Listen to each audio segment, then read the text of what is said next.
Okay, so now that we've gotten up on the water behind the boat and gotten comfortable with riding on the surface, what we want to tell you about now is how to sustain flight, how to understand the flight of the foil and be able to control your height and your comfort level of flying behind the boat. Step one is obviously getting up and riding on the surface.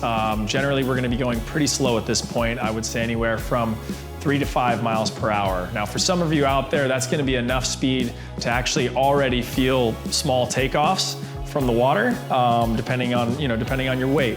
But as you're comfortable pointed straight at the boat and riding on the surface, one tip I think that's really helpful is to let go with the back hand, and this neutralizes your left to right positioning. It forces you to run directly towards the boat, and that allows the boat driver to be in control of the speed.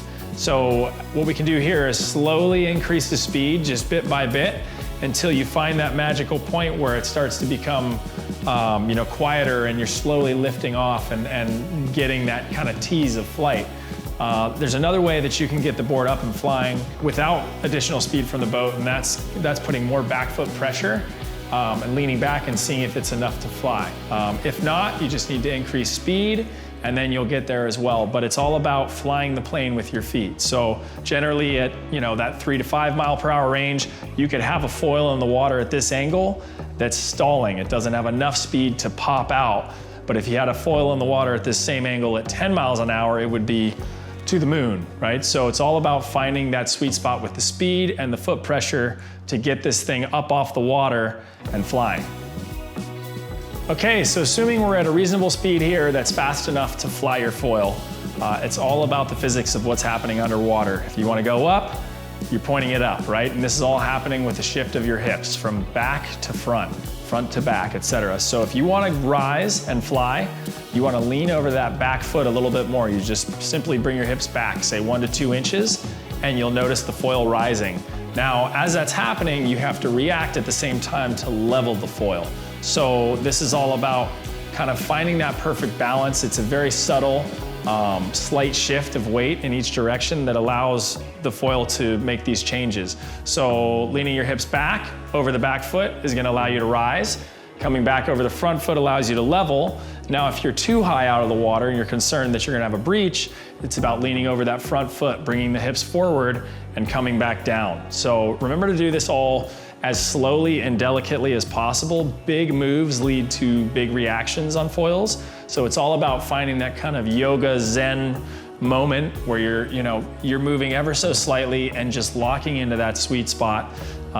There's a beauty in this of just the dead silence out there in the water. The feeling is like no other, and this is the point where the doors open and the possibilities are out there. So we're excited about this one, and it's definitely the moment that that you've been waiting for.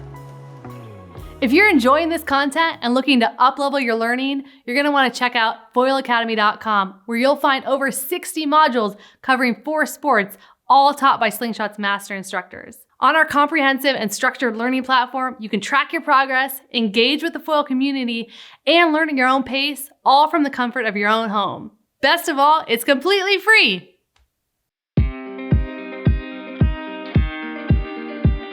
So the common mistakes that we notice most often during this stage have to do with pitch control. And this is where the height of the foil is changing too drastically or too quickly. Sometimes that results in the bucking bronco effect or the dolphin, whatever you want to call it. We've all seen it where you're just bouncing up and down and can't control it.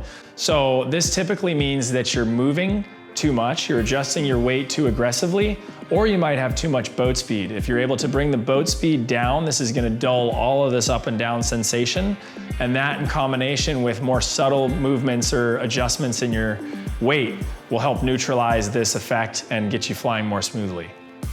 So the second most common mistake we see at this stage has to do with foot pressure and the belief that there's a toe side and heel side edge. In this board, there simply isn't. It's flying above the water, so you have to be completely neutral with your stance. You want to be dead center over the board, so you have the same distance from your toes to the edge as you do from your heels to the edge. You also want to have your foot pressure very even, so 50% on the toes, 50% on the heels. The goal is to hold this thing completely flat and level and make all the adjustment entirely about front to back, nothing to do with toe side or heel side. If your foot position is incorrect, one thing we see is maybe the back foot's too far back, and that's leading to foiling too soon or too much flight. So you can adjust the back foot and bring it forward to help level things out. If you do end up with a foot that's too far to the heel edge or too far to the toe edge, a lot of times the board will end up wanting to go that direction.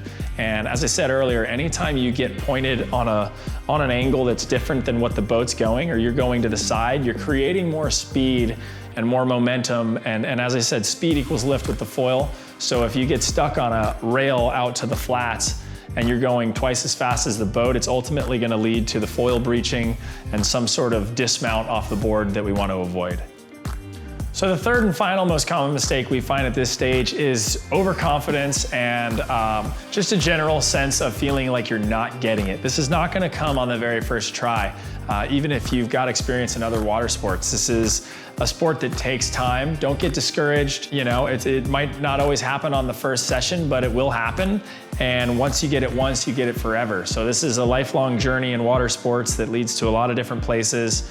Don't be discouraged, give 2 tries and then pass it on and write it off. This is something that will take time. Give it time, have patience, and you'll get there. All right, so now that we've got some time behind the boat with a rope in hand and we're starting to get flights, get comfortable with that hovering feeling, it's time to start exploring. And this is what we're gonna get into next, is how to get out into the flat water, how to get over the waves, how to turn and maneuver the foil, and then also starting to experiment with the up and down sensation of pumping, all with a rope in hand.